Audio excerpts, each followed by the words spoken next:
فلما استيئسوا منه خلصوا نجيا قال كبيرهم ألم تعلموا أن أباكم قد أخذ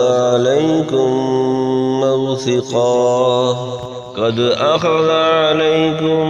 موثقا من الله ومن قبل ما فرطتم في يوسف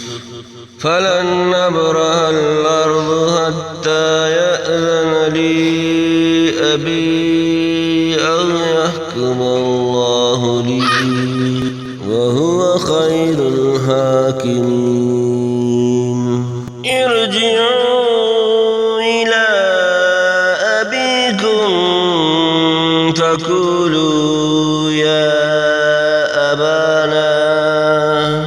فقولوا يا أبانا إن ابنك سرق وما شهدنا إلا بما علمنا وما كنا للغيب حافظين واسأل القرية التي كنا فيها والعير التي أقبلنا فيها وإنا لصادقون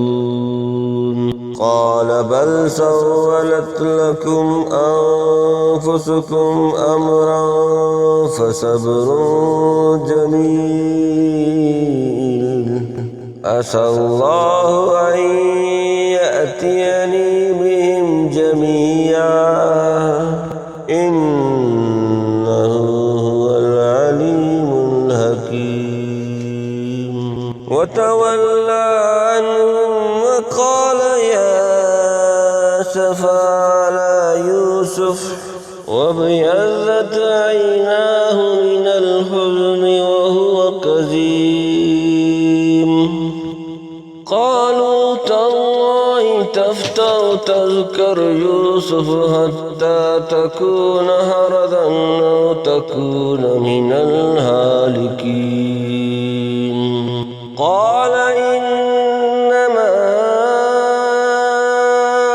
أشكو بثي وحزني إلى الله وأعلم من الله ما لا تعلمون يا بني اذهبوا فتحسسوا من يوسف وأخيه فلا تيأسوا من روح الله إنه لا ييأس من روح الله إلا القوم الكافرون فلما دخلوا عليه قالوا يا أيها العزيز مسنا وأهلنا الضر وجئنا ببضاعة مزجاة وأوف لنا الكيل وتصدق علينا إن الله يجزي المتصدقين قال هل علمتم ما فعلتم بيوسف وأخيه قال هل علمتم ما فعلتم بيوسف وأخيه إذ أنتم جاهلون قالوا أئنك لأنت يوسف قال أنا يوسف وهذا أخي قد من الله علينا إنه من يتقي ويصبر فإن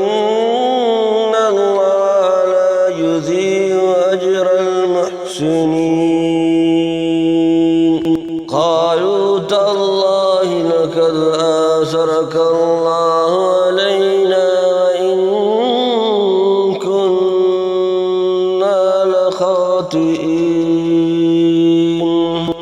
قال لا تثريب عليكم اليوم يغفر الله لكم وهو أرحم الراحمين اذهبوا بقميصي هذا فألقوا وجه أبي يأت بصيرا وأتوني بأهلكم أجمعين